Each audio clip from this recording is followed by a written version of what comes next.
Hello, and welcome to the first of the spring break live streams. Just kind of hanging out. Got the week off, so I am, of course, going to do a little bit of tying. Yeah, we'll see what we can tie. I've got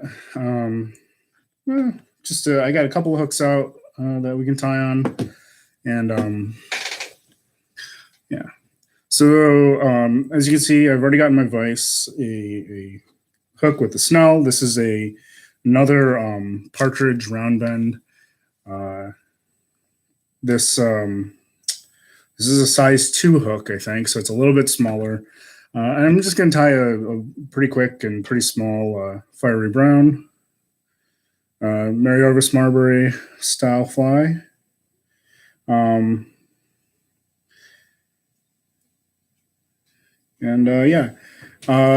I said, this weekend stream, this coming weekend stream on Saturday, I believe, will be a Q&A stream. So if you have questions, go to my last live stream, the last weekend stream, the one where I tied the McLeod, and put in the comments your questions. Actually, you can probably comment on any of these videos with your questions. I don't right now. The channel's still small enough where I don't get that many comments. So any comment stands out. But yeah, just comment with your questions. I'll come up with a list, and I'll answer them to the best of my ability on the stream. Some questions I might not know the answer to, but we can talk about tying classic salmon flies, can talk about materials, can talk about Orvis Marbury flies, like I said, right now I'm a grad student in epidemiology, so we can talk about the ongoing pandemic. Whatever you guys are interested in, we can talk. Let's see.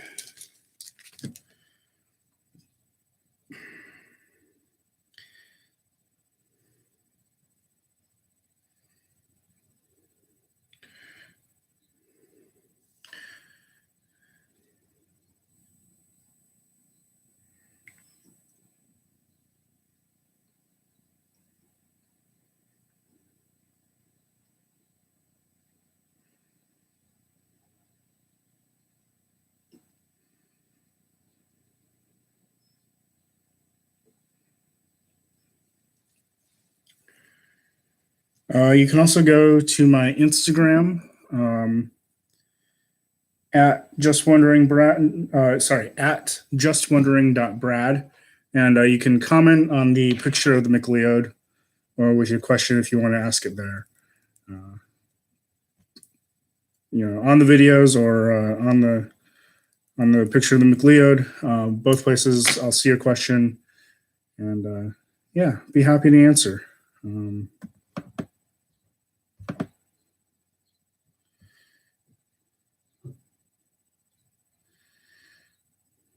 I hope everybody is doing well, or as well as can be expected. Staying in isn't for everyone, and we live in an apartment, and I'm always a little bit jealous of the people who have a couple acres where they can go out and still be practicing social distancing, but not have to worry about running into neighbors or whatnot. We have lots of neighbors, and here in this apartment, and the children are out playing, and it's just not ideal for times like these. But it's what we got right now. Obviously, if we'd have known something like this was going to come along, probably try a little harder to find a place. Um, you know, the problem is for us, my wife and I, that is, we both kind of have jobs which unfortunately require us to be in a more urban setting.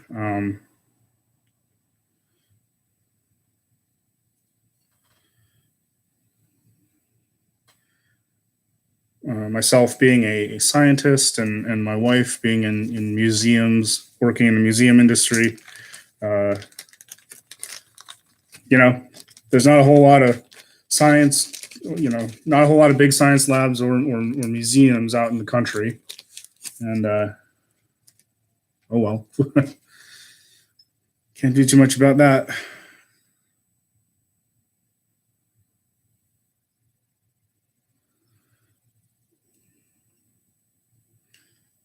I'm just going to bind everything down pretty well, pretty easy.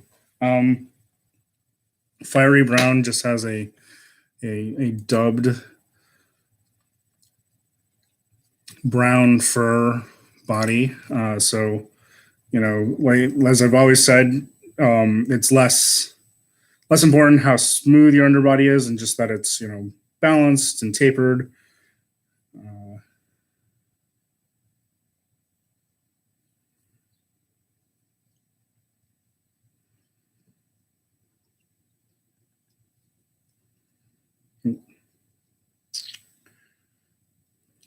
ahead of myself here.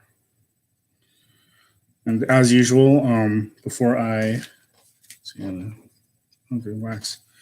Before I go back down towards the tail to start dubbing the body, there's no rib on this, which is nice. There's no rib, so I just put a layer of wax thread, loosely, not tightly wrapped, just a layer of wax thread on the underbody with the dubbed body, because then you have the wax thread that you dub on, but then you also have some wax on the body, on the underbody, that is, to help it stick. Oh, and I've got the picture of the McLeod up on my Instagram,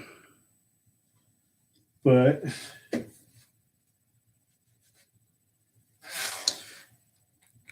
here's the finished McLeod with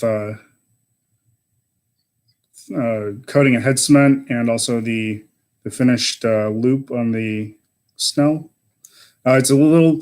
I tied a shorter snell this time just to make it fit in the frame a little bit better, and I meant to make it long enough so it can hook under like this. But I think that's maybe a little too short. It just doesn't look right. It looks a little bit abrupt coming out of the nose like that. But it is what it is. But this will fit a little bit more nicely in a frame. Some of the longer snells that I've made, they're just a little bit bulky to put in a frame, and it's awkward because you got to get the proportions right, and yeah, they just don't fit in the frame very well with a longer snell. And also with a longer snell, it's harder to tie around the snell. So I've kind of stopped putting super long snells on. I used to.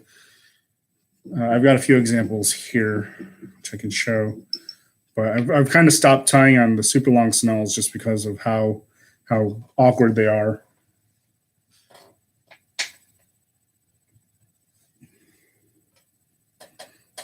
Yeah, so here's like a Lord Baltimore that I have.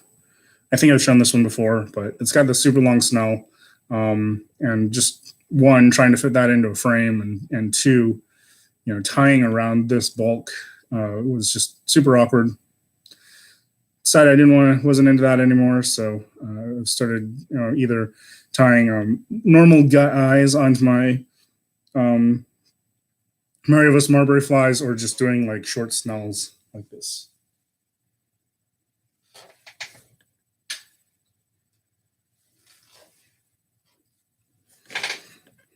All right. So for the body, for the fiery brown body, I'm just going to use a little bit of seal's fur.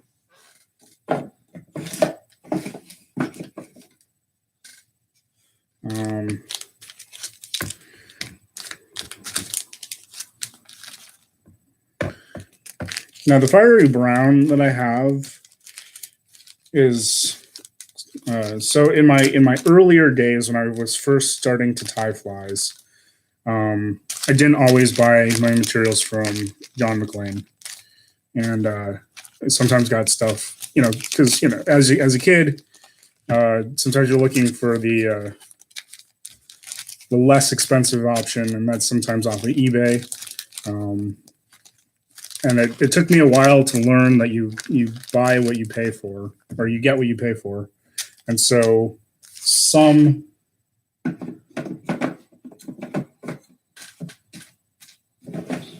things you find on eBay are pretty good, and some things are not. And the fiery brown seal that I have is not the best fiery brown. I have a golden brown, which I'm considering using instead. But this is the fiery brown that I bought off eBay, and as you might be able to see just in the light a little bit, it's a little bit too like almost golden olive colored. It's not bad.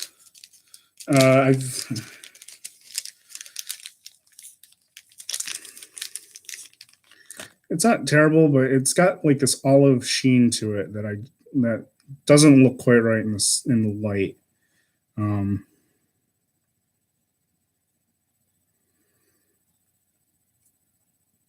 But man, yeah, I'll use it anyway. That's what I got.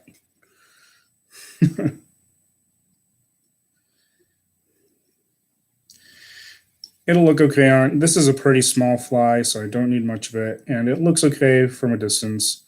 It's just if you hold it up to the light a little bit, it's got a slightly kind of off tint, which makes me suspect that it wasn't quite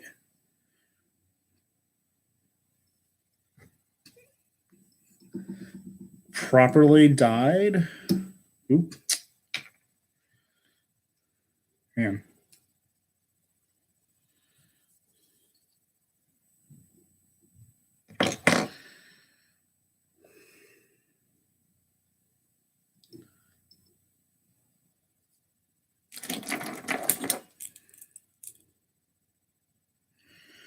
One of the reasons why using a lot of or one of the reasons to wax your thread is that if you break off your thread like that, like I just did, it is a lot easier to recover because the wax thread will stick to itself.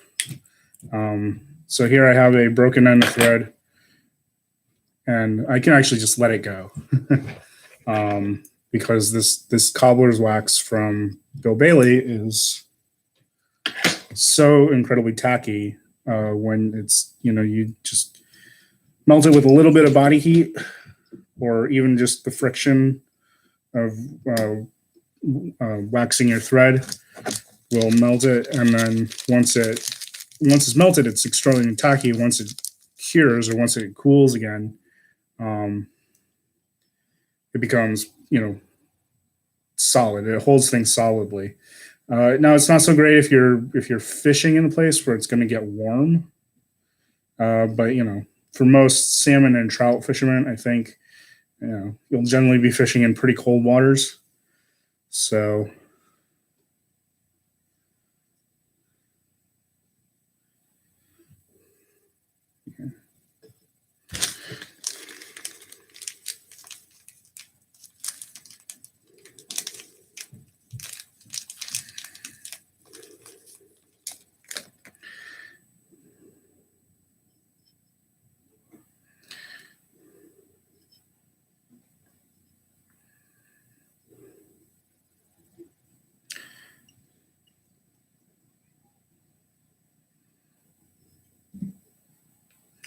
So you're just going to remember to leave a little bit of space to the head for the wing, the collar, and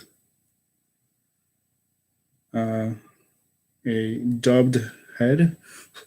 I'm going to trim this up a little bit because this is such a small fly. I don't want it to look all kind of scraggly.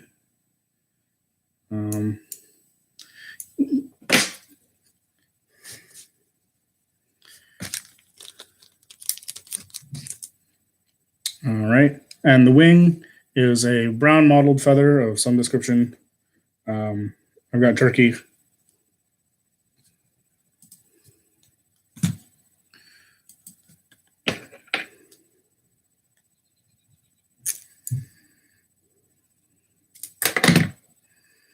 Just want to make sure that this turkey can tie long enough. Oh yeah, plenty long.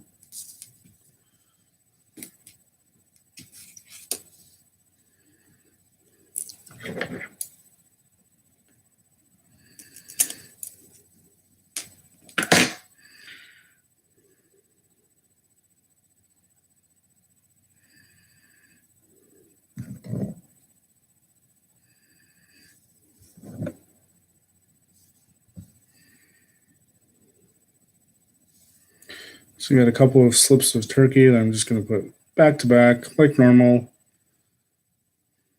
Didn't even count the barbs. Just wanted to make sure that they're the same general thickness. Line them up. Tie them on. Now, I could tie this like a wet fly, but I'm definitely tying this. Now I'm definitely tying this as if it were or in the Orvis Marbury or the mom style fly.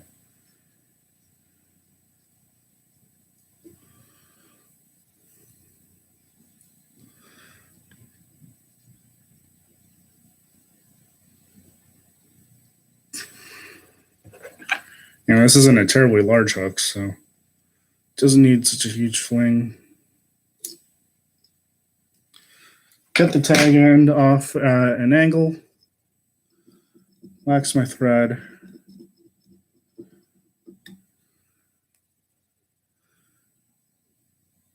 Bind down the tag ends.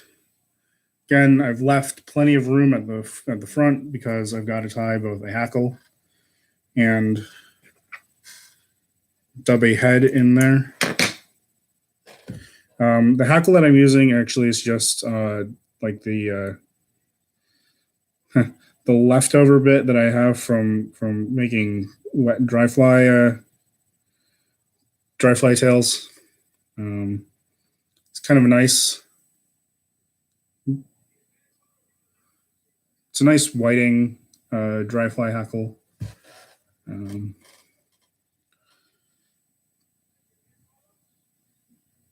I think the temptation oftentimes, especially with flies that are wet fly style, is to use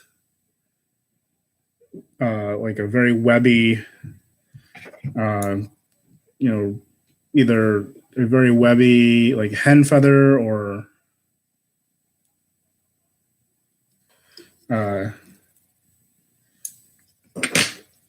like a schlappen on a larger fly.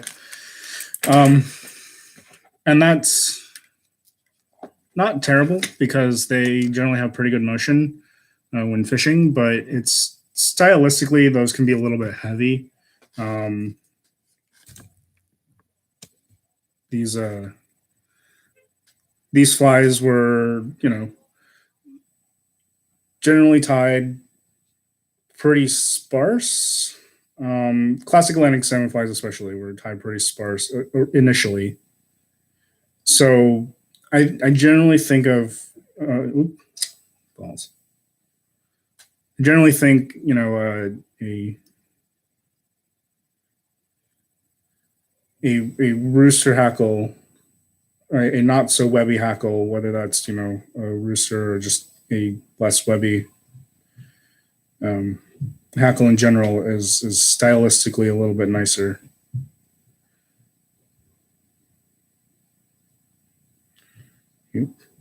Come on.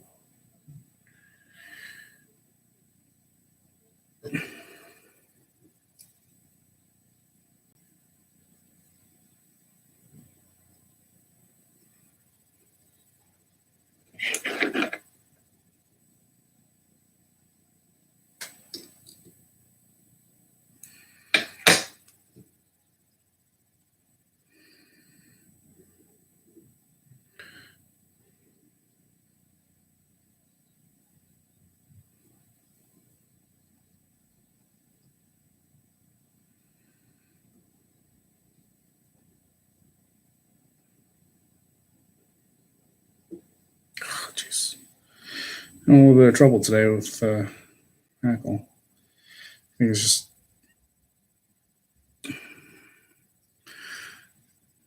I say it all the time. You should wax your thread before tying in your hackle.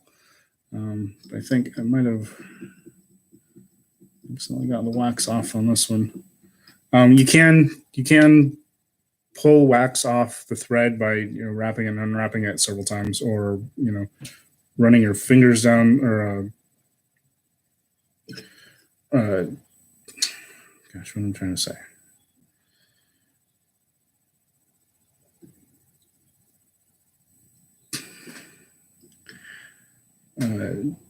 But if you're constantly touching the thread, or you can pull wax off the thread.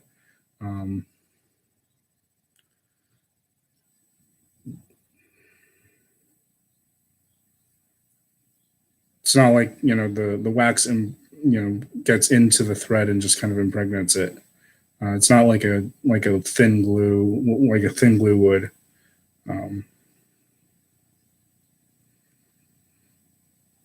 It can, if you have a particularly soft wax, I guess. But generally, generally not.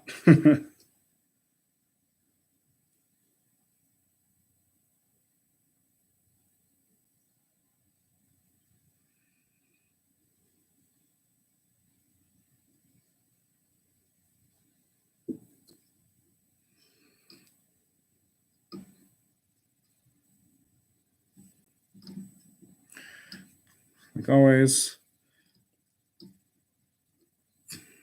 wiggle my thread back and forth just to clear it so I can tie it down without getting too many hackle fibers stuck going the wrong direction.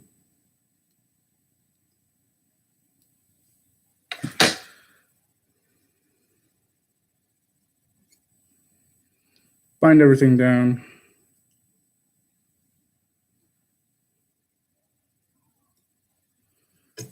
Okay.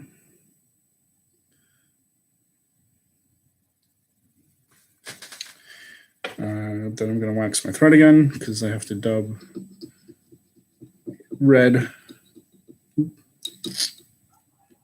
Come on.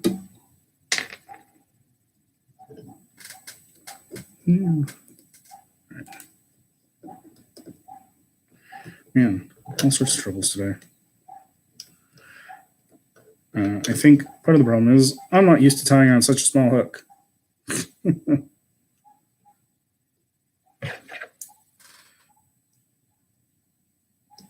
I very rarely tie on hooks that are smaller than 1/0, and when I do, as you can see, all sorts of trouble.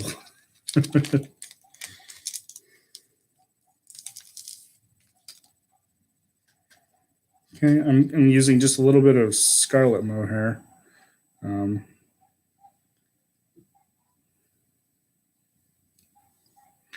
Don't need a whole lot. Tiny head.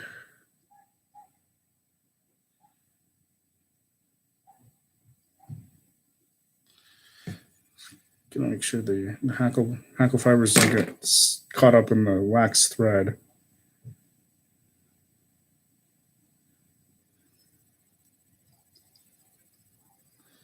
It's all about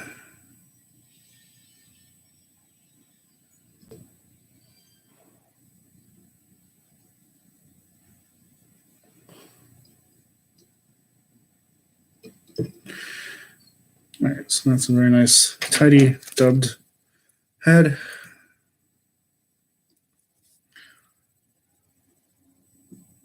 Need to whip.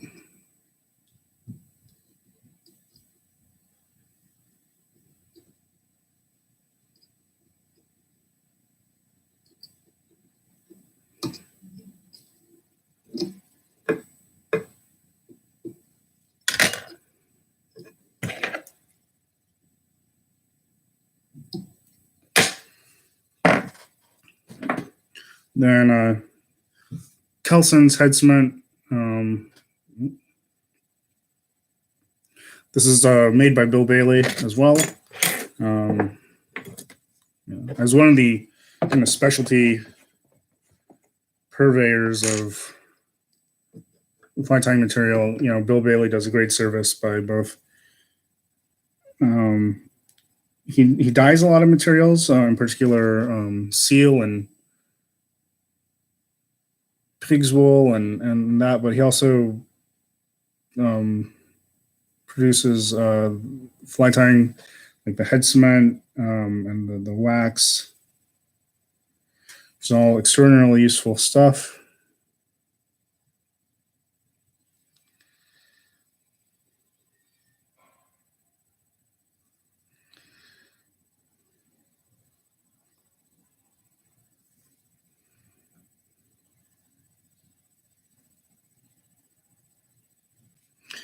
Just going to paint a little bit of head cement all the way around the head here, just to seal it. And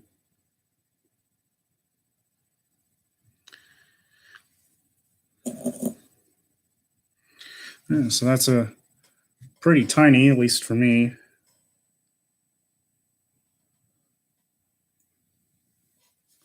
Fiery brown. Tied in the style of Mary Orvis Marbury.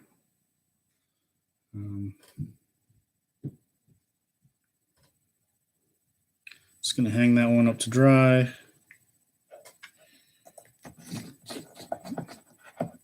All right.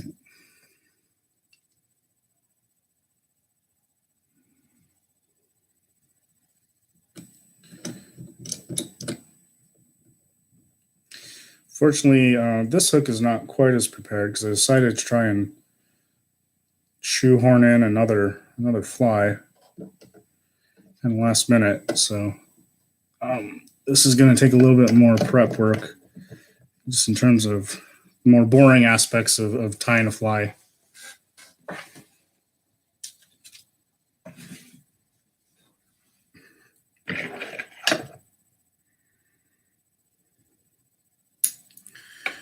But you'll get to see the process, I guess. You know, some people have asked, how do you attach your gut and that sort of thing.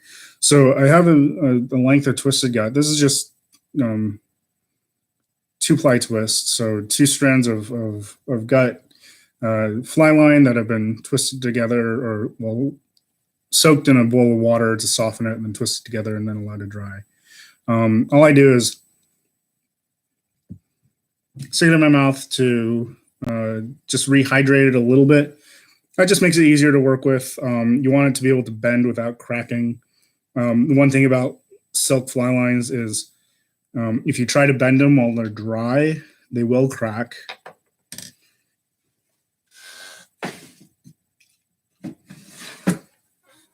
And that would not be good. And then I'm going to wax my thread, and I'm just going to lay down a quick layer.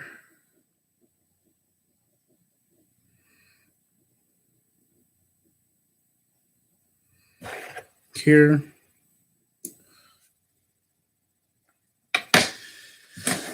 Okay. And then we're going to decide what we're going to tie. We're going to tie a Mary Orvis Marbury fly, but I haven't decided whether it's going to be a grasshopper or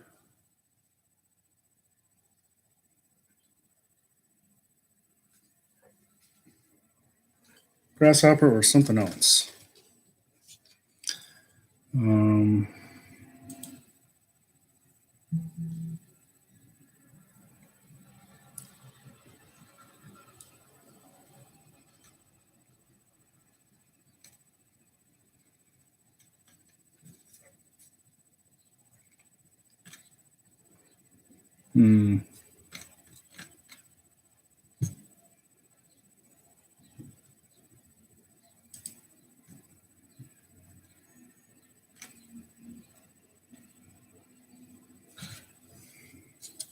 Yeah, I have here one of my magnetic display fly boxes. Yeah. These are just made out of old cigar boxes. I really love this one. I love the blue color. This is the H. Upman Nicaragua by AJ Fernandez. This is a great box. It's super robust. It's got this great blue color on the inside. Um, I've just added some magnets and some cork, like a cork sheet on top. Works great. But what do I want to tie? What do I have in stock and what do I not have in stock? Man, I've got a lot of. Well, I've got a couple of Lord Baltimore's, a couple of Claret Montreals, a couple of Alexandras. I got one grasshopper still. One Royal Coachman, one Black Prince, one Hillfly. You know what? Let's tie a grasshopper. Grasshopper is one of my favorite flies out of Orvis Marbury. I think the look is just really striking. It's got a lot of claret, which is one of my favorite colors. So let us gather all of our materials.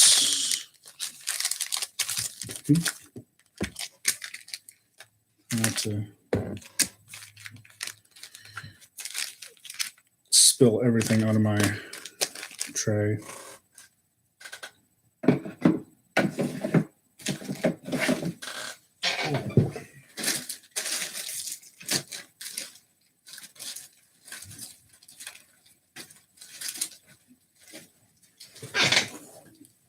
Got yellow and claret goose. I think I will use goose for that.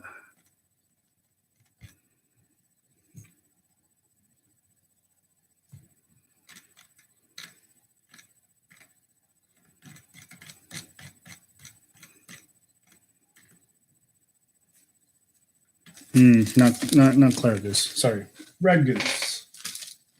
I already have the red out. Let's see. I need some duck.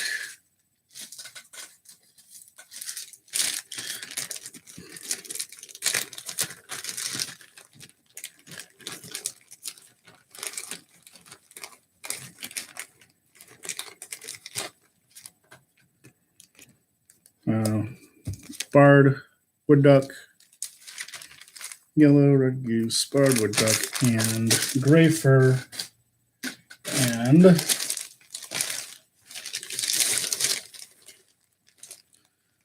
a claret hackle.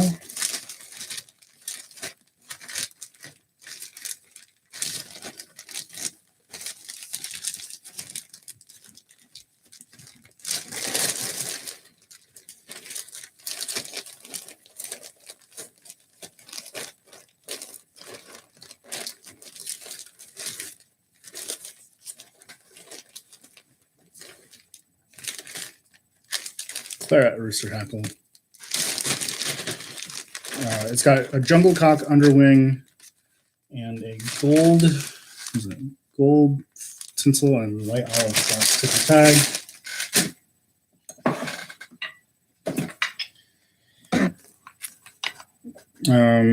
So this light green, which I guess is light olive. It says flat gold, but I'm actually going to use an oval gold tinsel tag tip.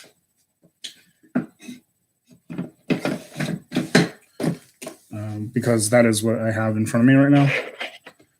And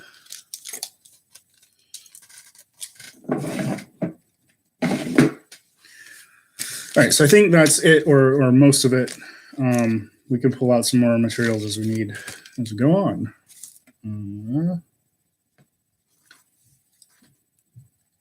Sorry, that was not elegant or classy looking, but I have now the twisted gut, and as you can see, it's very pliable. It won't break. You just want to form a loop with it. So a loop. I'm going to tie that loop onto the hook.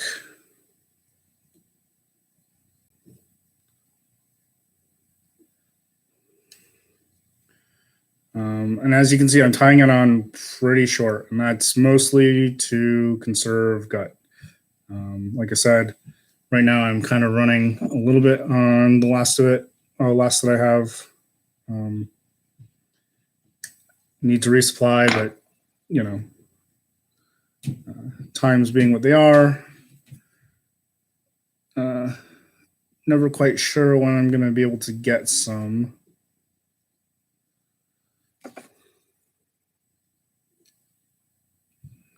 I'm just using my bodkin to tug on the loop a little bit and pull it out straight.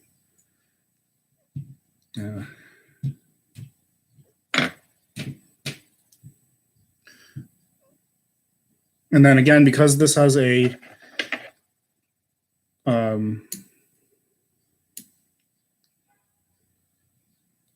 dubbed body, I'm not going to worry too much about whether there's a lump in the middle of the underbody.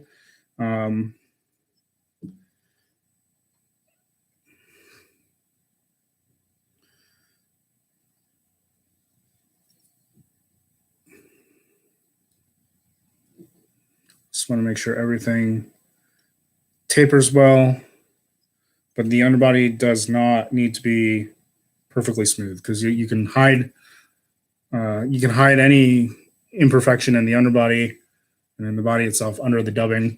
So yeah, a lot of tying these classic flies efficiently is knowing when good enough is in fact good enough.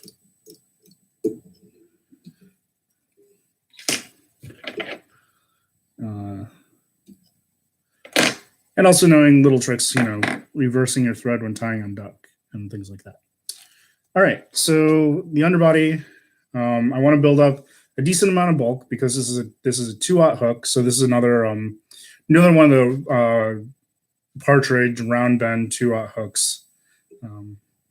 Like I tied the McLeod on earlier this week, or over the weekend. So I want a fair amount of bulk underneath the body. Nothing special, just using my Unistretch. Like I said, this stuff really creates bulk while going on smoothly.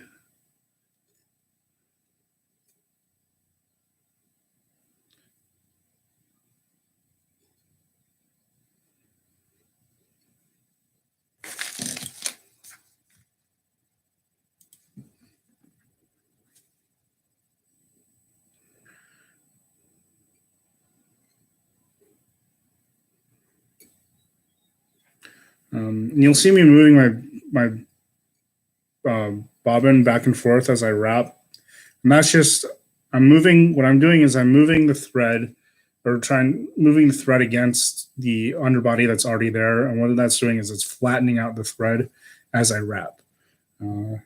Having flat thread is really important for creating smooth underbodies, sure, but mostly just ensuring the underbody goes on in a really even layer.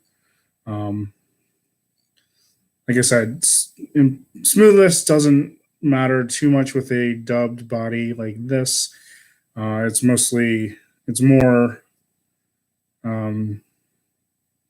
just to make sure it goes on evenly, and you're not left with like one section that's got a huge excess amount of underbody.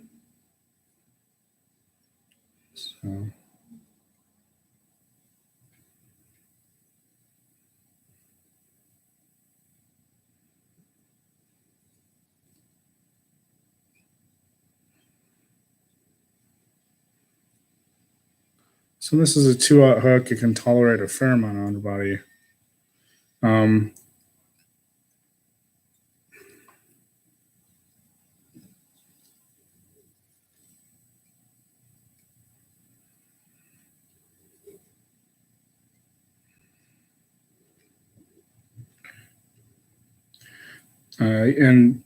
if you've ever looked at like a vintage lake fly, that they sold in the old shops,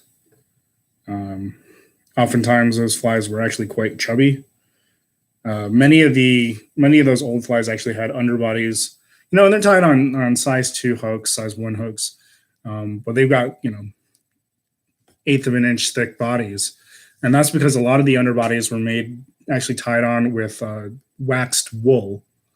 Um, it seems like an odd choice, but I've dissected a number of vintage flies that had the wings eaten by moths and the floss was tattered, but you dig into the underbody and it's made out of wool that has either been lacquered or waxed, and so like the body is like this solid, almost plastic, like plastic with fibers embedded kind of consistency.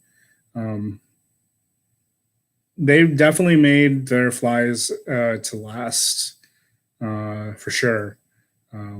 But the way they got such these super chubby flies was by basically tying their underbodies with wool, something that we definitely don't do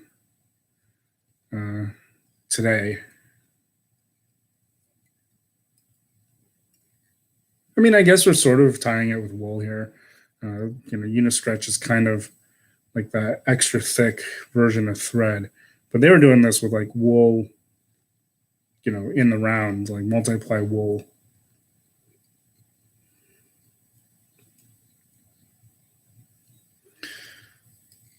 So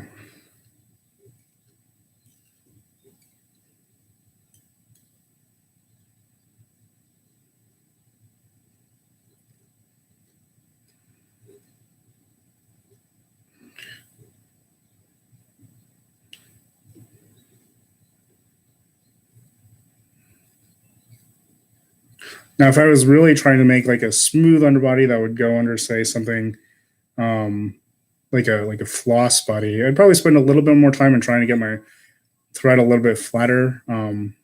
But this is going under a dubbed body, so I'm not overly concerned here. Like I said, I mostly just want the bulk, the extra thickness to build up evenly across the whole body, just so it has a nice taper.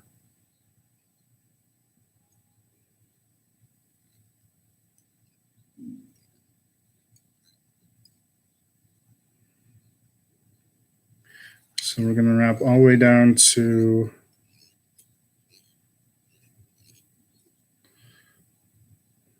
next turn around. Turn around one more time. There we go. It's got a pretty nice taper there, if I do say so myself.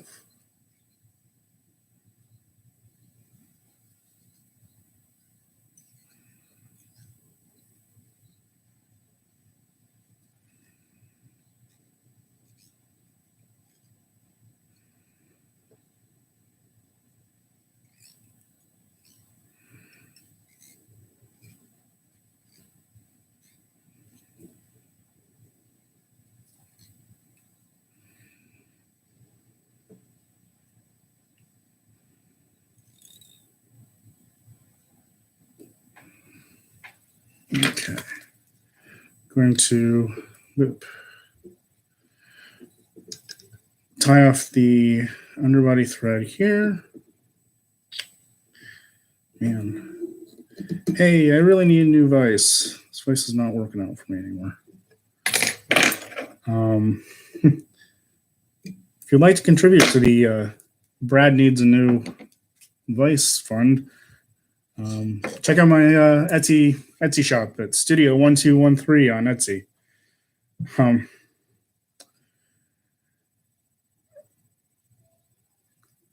only sort of joking. This vise is still very, very functional. It does, this big knob here gets in the way, and I sometimes hit it, with my wrist or something, and it comes apart. And it's always a good time when you've stacked up a big old married wing and you're trying to tie it in, and you accidentally loosen your vise while you're trying to tie in a wing. those of you who have seen me tie at shows, particularly the shows up in New Jersey, I frequently tie without a vise. I frequently tie just in my hand. And the way that started was the first time I tied at, I think it was the International Fly Tying Symposium. I got there with this vise, and I found that the tables were too thick for the C clamp on this vise to fit over the table.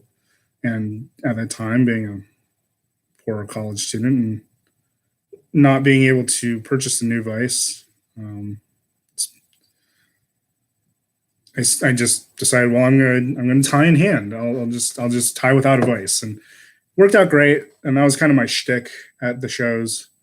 That was the thing that set me apart. But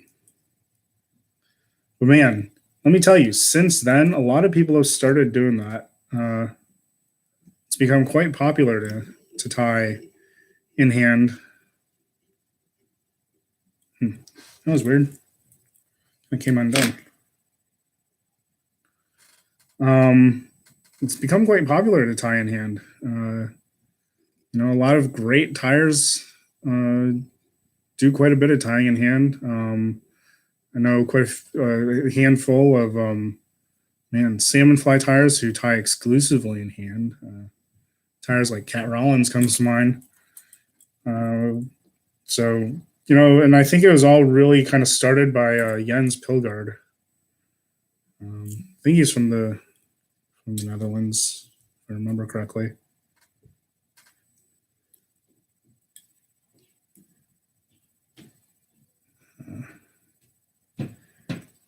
But because of that, because I tied at shows in hand and I didn't bring a vise, I didn't need a vise, I've never bought a new vise. So I've thought a lot about buying like a new Regal vise or investing in one of the like super fancy made for classic salmon fly vices.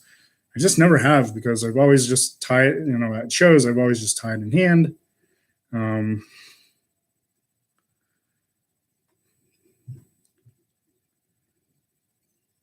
But yeah, I'm thinking I might get a new vise, because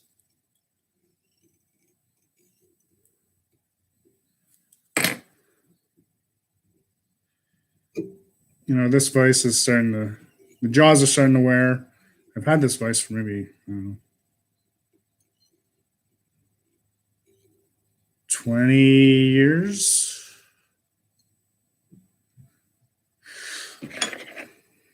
So yeah, and it used to be the joke at shows amongst the other fly tyers that it's trying to sell flies to raise enough money to buy a new vise. And I suppose back then, if I'd made enough money tying flies to buy a new vise, I probably would have. These days, or at least for the last couple of years, I probably wouldn't have. I still wouldn't have. But yeah, now I'm kind of starting to think maybe I need a new vise. Well, I'm out of green floss now. Empty spool. Save that.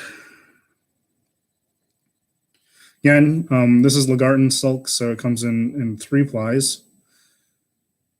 Just going to tease apart the plies and just tie with 1.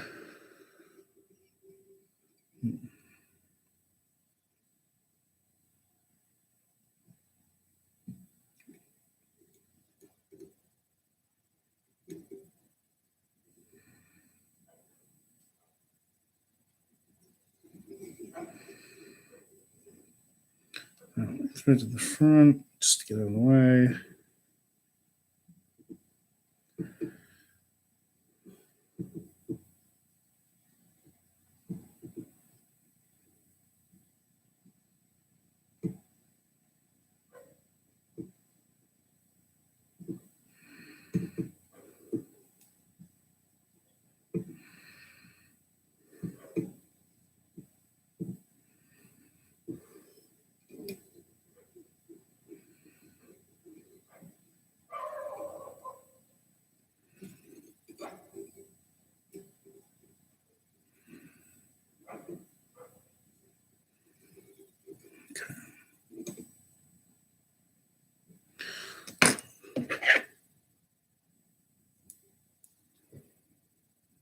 Trim that just a little bit. All right, so now the tail is yellow goose. Yellow goose. And a strip of barred summer duck or wood duck.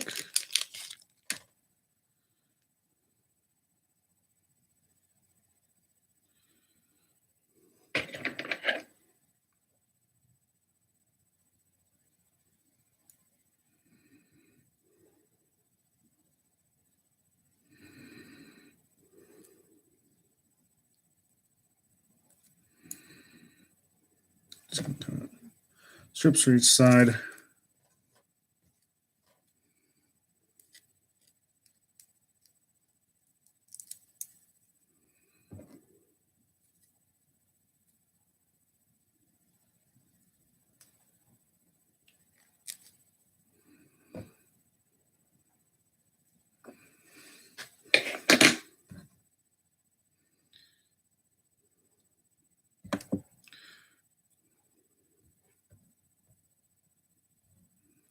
Marry them just like normal. So the wood duck, the goose side by side.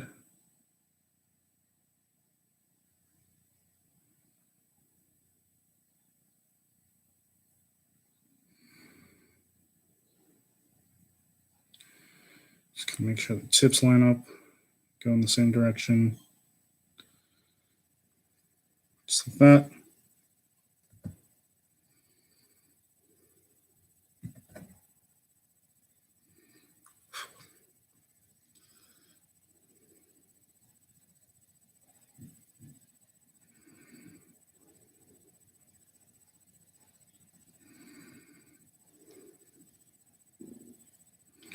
Other side, just like that.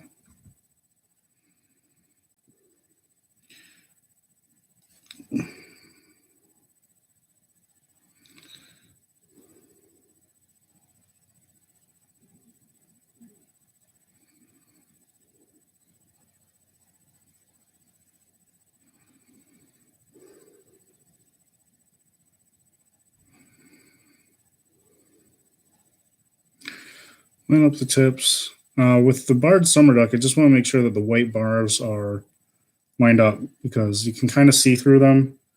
So you want to make sure that those line up so that, you don't have like black bar in the middle of white bar kind of thing. Just tie that on.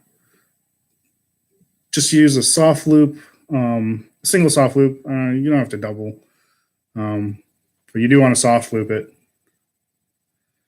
And then top, carefully wrap so that everything doesn't shift. It's good. I'm going to bind everything down. I'm going to wrap all the way to the front, wax my thread, wrap all the way back to the back.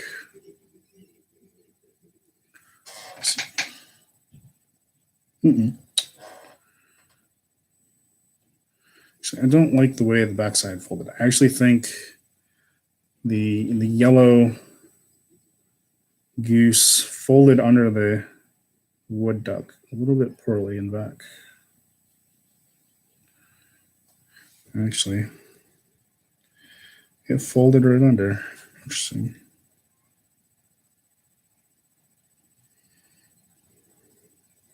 It's like that went on way too easy. All right.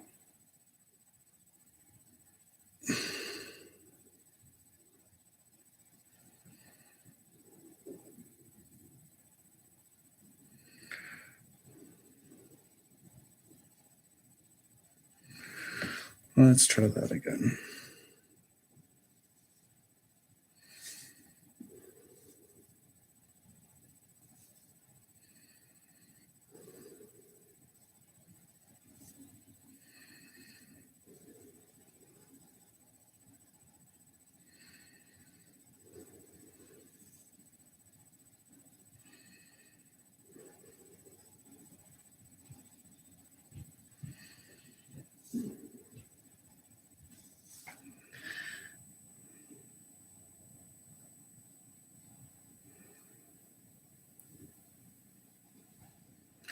So what I do is I soft loop it by pinching the loop in between the fingers holding the tail.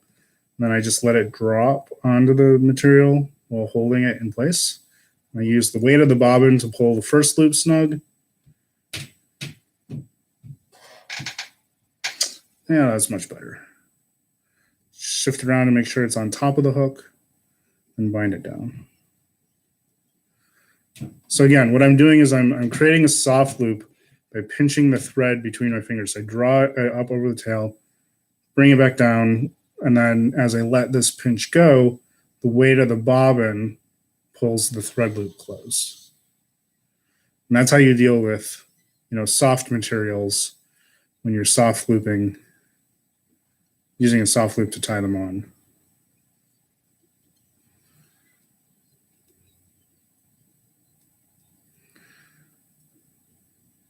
And again, I want to make sure that the materials don't twist around the hook, because then it's less about, again, because this has a dubbed body, it's less about how smooth the underbody ends up and more about how even like the taper is. So I want the good even taper at the front and the end, because you can only build up so much bulk with dubbing before it gets kind of ridiculous.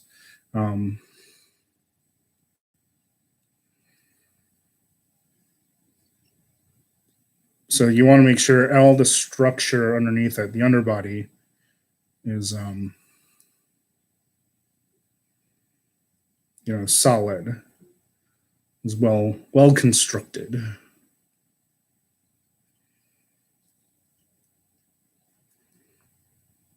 And again, if this was going to go over or go under a floss or silk body, then I'd be paying a lot more attention to how smooth and even it is.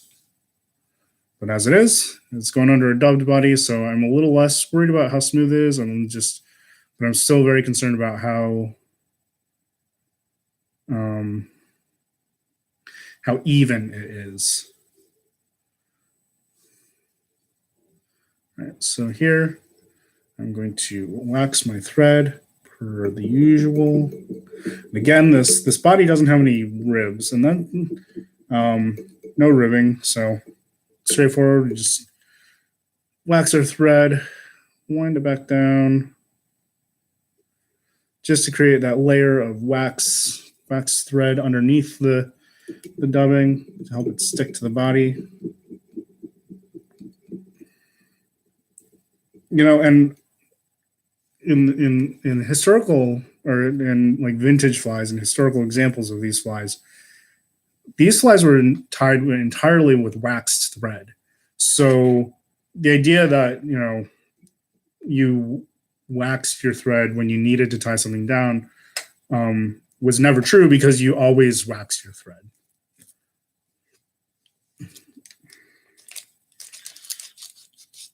So like if you try to dissect these flies, it can be pretty difficult to dissect these flies, because every part of the fly is held down with wax, and they used some varieties of this cobbler's wax can be much harder, almost lacquer-like in their solidified, cool, or not melted form.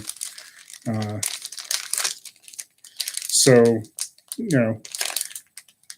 I've heard comparisons to, like, people say, oh, if you're going to tie a classic fly, you shouldn't glue this part of the body down, or you shouldn't use glue at all, except for the finishing head cement. It's like, well, the good old days, the old fly tires, they used wax, which essentially was glue, to tie their flies, and they didn't just use it to dub their bodies or bind down the wings. They were using that wax thread the whole time, the entire fly. Now, I don't think you need to use glue per se. That's it. It might not be wrong, but it's unnecessary.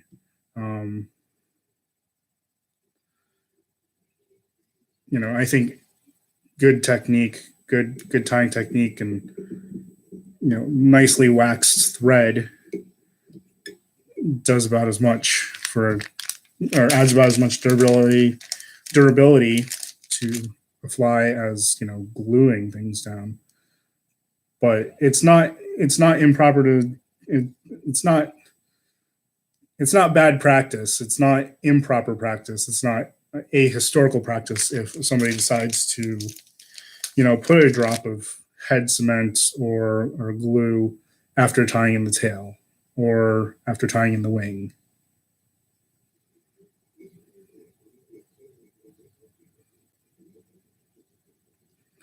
So creating a little bit of a lump there. I think I'm going to try and even that out.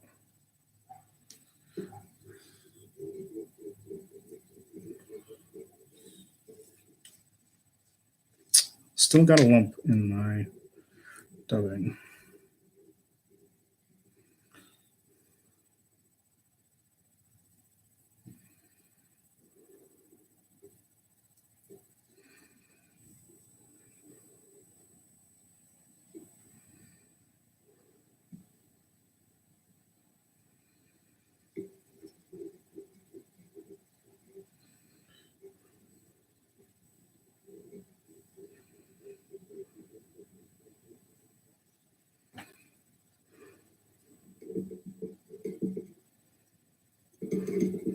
Now this is a fairly long shanked hook. It's maybe a 1/16 of an inch longer than I would think for this kind of gap size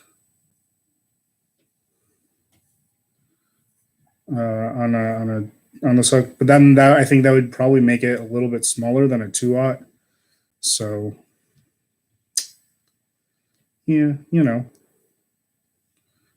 But anyway, it's just going to be dubbed in a lot of sections here.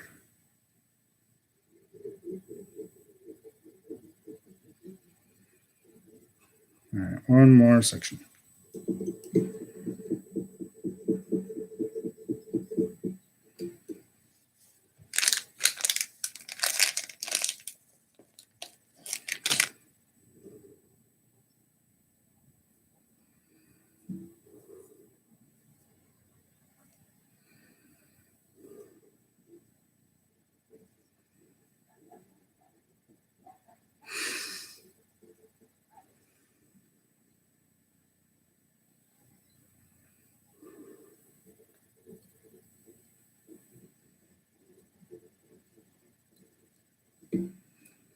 Okay, maybe a little bit more. I don't want to crowd the head too much because, like any good fly, it's got a ostrich hurl head. All the best flies have ostrich hurl heads,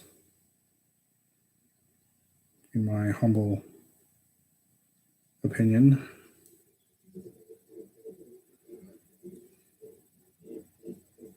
So I won't crowd too much.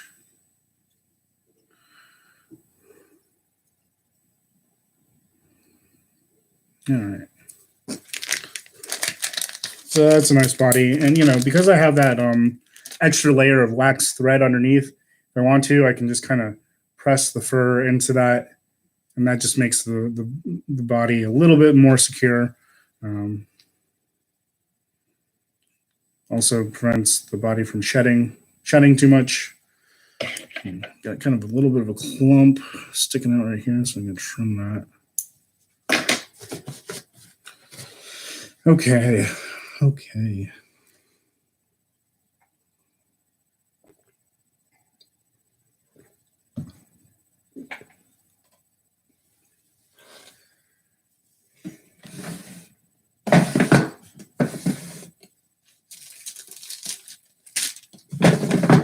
So the underwing is jungle cock eyes back to back.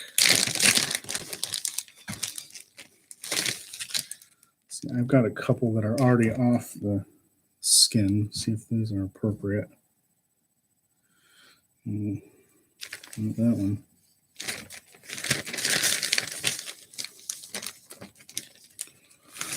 Yeah.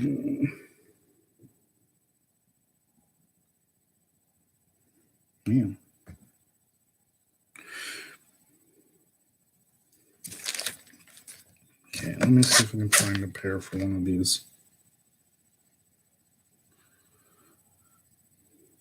I kind of have the impression with this neck, based on what feathers are left, they all kind of have a kink in the same direction. So it may not be so straightforward to find matching eye. Yeah, as you can see, they have this neck's getting a little strange with whatever's left, and you can see that they kind of have this weird kink. Although if you kind of look at them just from like this portion up, they kind of look to be opposites. What about this one?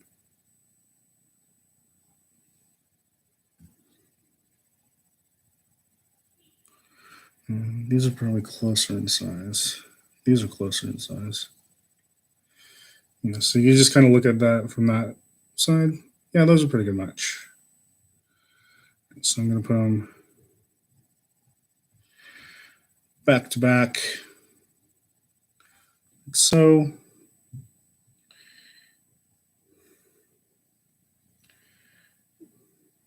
I'm going to measure it out.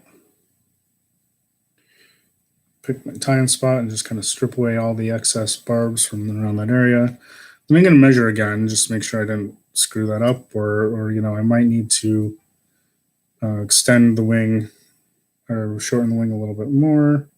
This is just the underwing, so it doesn't have to be terribly long. It just needs to be. I'm going to trim off some of the excess stem just to clear it.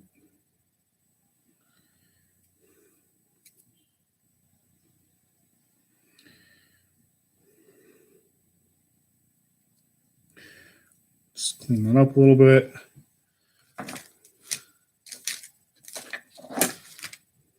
Take my pliers, just going to grip them right at the tie-in point. Give them a little bit of a flatten, a little bit of a squeeze, and tie them on.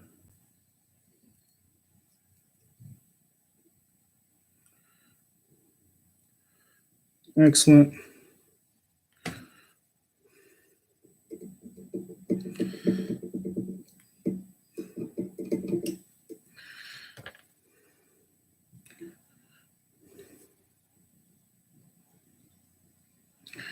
Wax my thread, bind down the tag ends. Use my wax thread just to refine the head a little bit. Come back to the tie-in point. So there we go. That is that. The wing is, or the main wing, or the wing bit of the wing that goes out over that is red and yellow goose. Let's see, red goose, 1 goose, 2 goose, 3 goose, 4. Red goose, blue goose. Anyway. All right, so yellow, red, yellow on the bottom, red on top. Yes.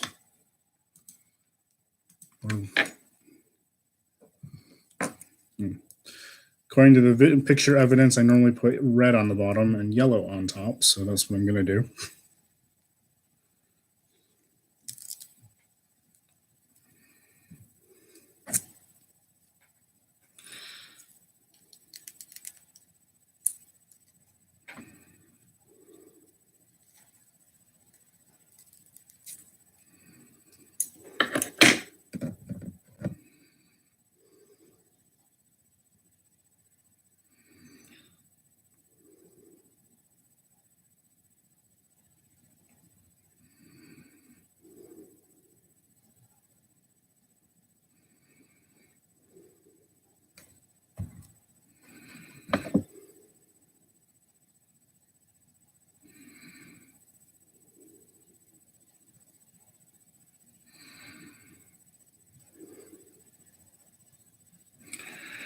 And because I have an underwing, I think I might use the technique where I tie on one side.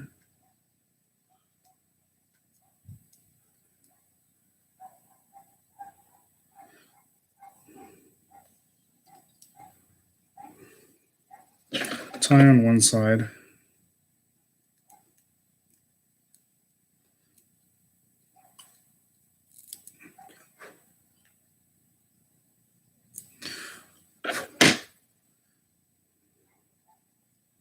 Reverse my thread. I'll tie on the other. And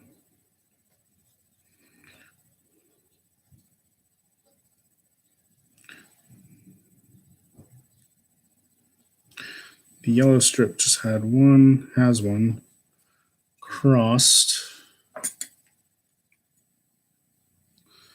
One crossed fiber.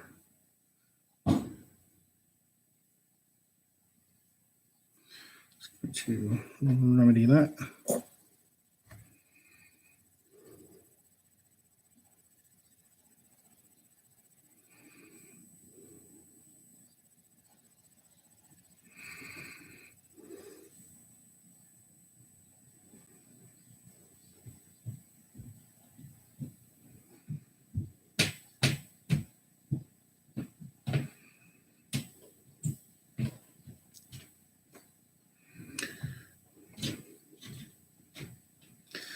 So I talk about this frequently, but by reversing my thread and tying the far wing on by tying it towards me, basically what I'm doing is I'm evening out the forces tying on the two wings.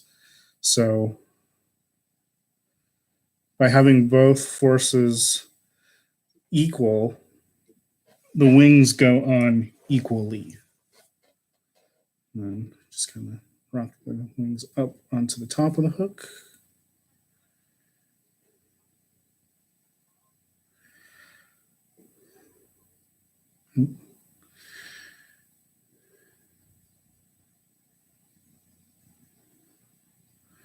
Just a few extra fibers off the top of the jungle cop because you won't be able to see them.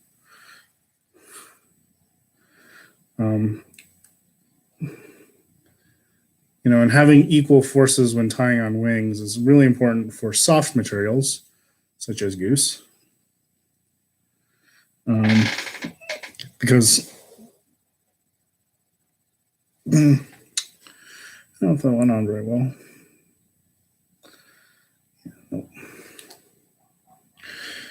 Is because goose is susceptible to folding polarly if the pressure is not equal. It's not equally applied.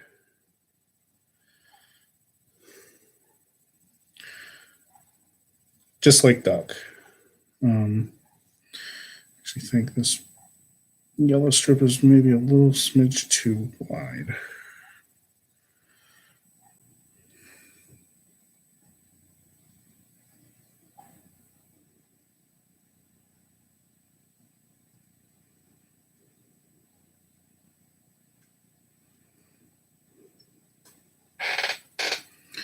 Nope.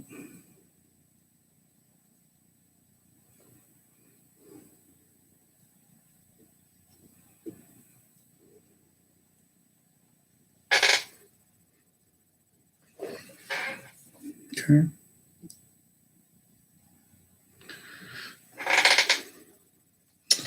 There we go.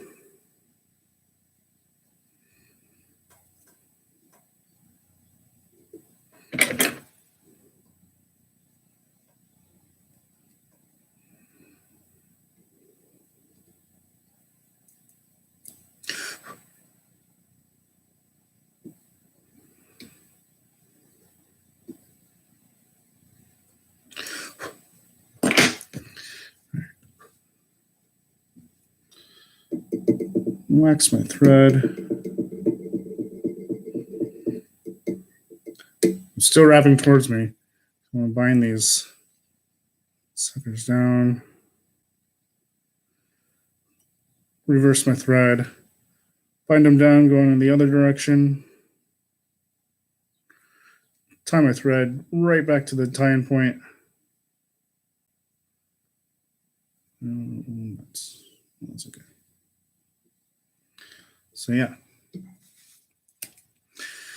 Yeah, if you're tying in a soft material like goose or duck or swan or even florican bustard, if you're lucky enough to have gotten some of the big dyed white or white, some of the big paddles, the big feathers that they're like this big around, they're white, usually been dyed. If you're lucky enough to get one of those, even florican bustard can be kind of soft. And so if you have an underwing, if you're having trouble tying in a wing because the far side is folding poorly, you can try tying each wing in individually and reversing your thread between the wings. And I find that helps tremendously with soft materials because that makes the forces on each wing equal. And like I said, that's a lot more important for soft materials than like stiffer materials. So like turkey, it doesn't matter so much because turkey is kind of a stiffer material. It holds up a little bit better to the pressure.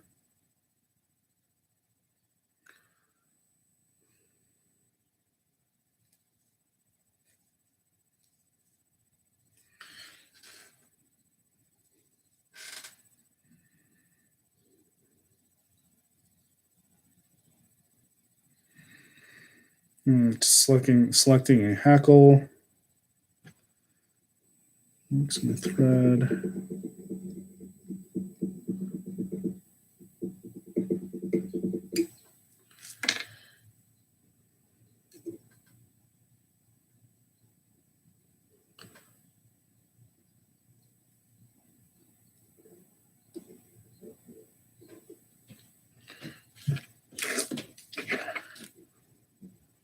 As always, trimming the tag ends. Just keep the head neat.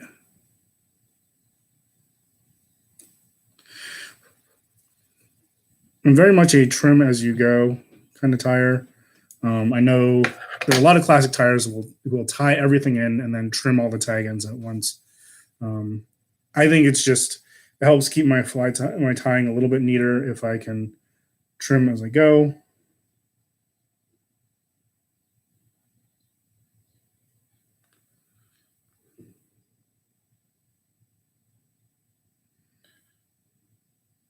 Folding my hackle on the fly.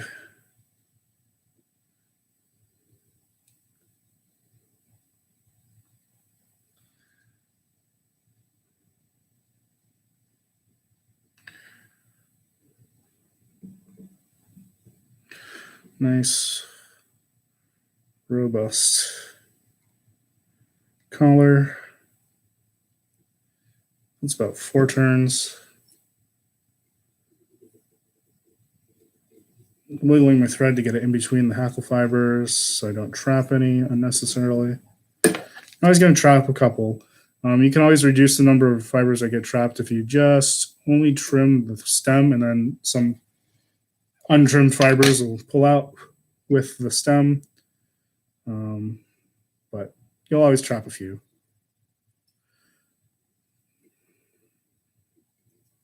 Just trim this up a little bit more.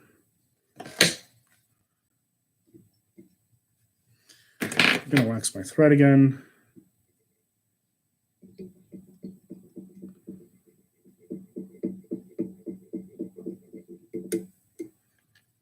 I'm going to pull out peacock curl.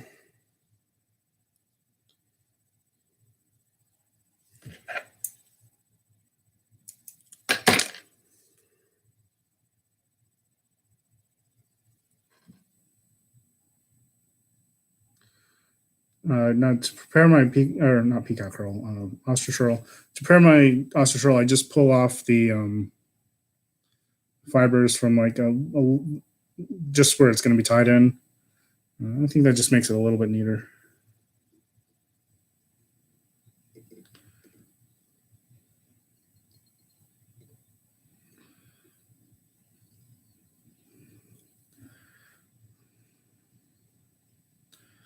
Tied in with the wax thread. Okay. Touch my hackle pliers just to help me.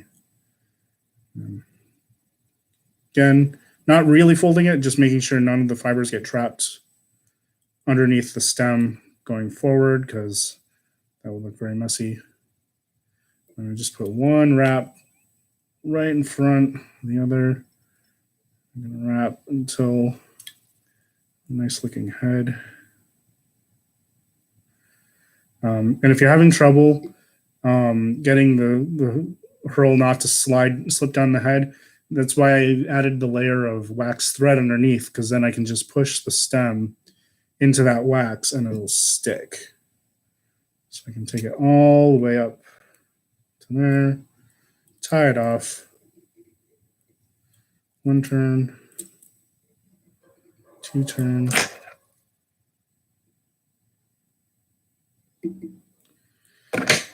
There we go. I'm going to wax my thread. Take a couple of turns, just a couple of spare turns, just to bind down any fuzzies, clear the way for the head cement. Got a little bit extra space at the head just for that. Great. Just going to whip finish this.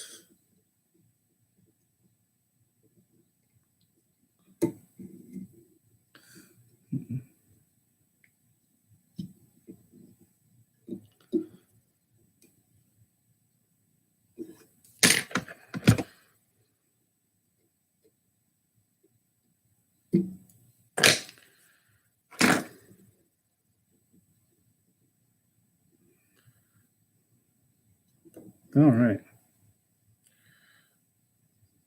So there it is. This is the grasshopper from Orvis Marbury. Absolutely one of my favorite flies from her work.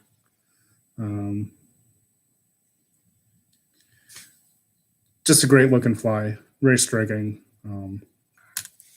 So yeah, so I think I'm gonna call it there. I've already made a pretty good mess on my desk. Thanks for hanging out. Thanks for hanging out with me on my spring break, tying flies. If you want to see more of my work, check out my Instagram at justwondering.brad. I am running a giveaway.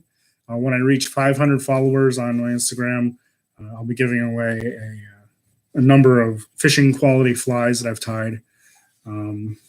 If you want to support the stream, or if you want to purchase one of the flies you've seen me tie on the stream, you can check out my Etsy shop, Studio1213. And all of the money that I get from purchases on my Etsy go straight back into my fly tying, buying materials, buying hooks, and also to improving the stream. I've got a new microphone that I've been streaming on, which has been purchased using money that from sales of flies. So I'm really appreciative to the people who have purchased flies recently. I was able to buy the microphone. I really like it. I like not having to wear the headset, and I hope the audio is better quality for you all. My next kind of goal for improving the stream is to buy a new computer. The computer that I'm streaming on is just kind of a basic bog standard laptop. I would like to be able to get either an upgraded laptop or a desktop that I can run, higher quality graphics on. Maybe have multiple cameras so that I can show you multiple angles.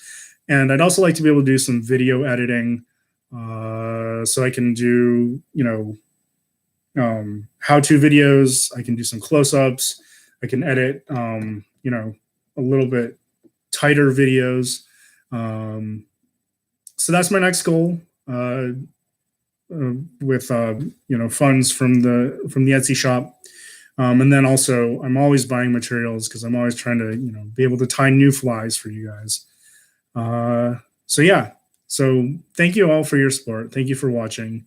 I hope everybody is staying safe and staying healthy. Just a reminder, I am going to stream probably 1 or 2 more times midweek this week because I'm on spring break. But the live stream that'll be happening this weekend, probably on Saturday, is going to be a Q&A. And so please, if you have questions, leave them in the comments.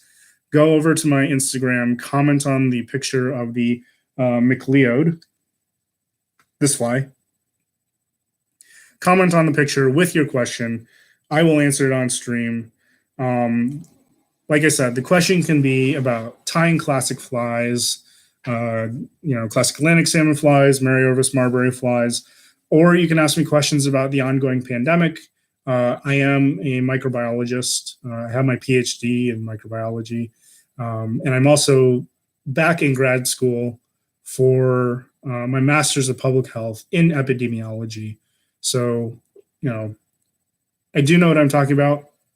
I'm not an expert in viruses. My microbiology degree is in bacteriology or bacteria, but I do kind of get what's going on, in the world of epidemiology and what's going on with this pandemic. So please ask your questions. And if I don't know the answer, I will do some research and I will point you in the direction of the resources that are best. But you can ask me questions about that too. It doesn't just have to be about fly tying. Yeah, I think that's it for announcements. Thanks for sticking to the end of this. Happy to hang out with you guys. Gives me something to do, and I hope I've entertained you for an hour and a half of your quarantine today. Stay safe. Just stay safe out there. If you can get outside, you're it's really, really lucky. Like I said, I wish we lived in the country, but we're all making the best of this. And I really appreciate any of you who have spent some time with me today. So take care. And I'll see you next time. Thanks.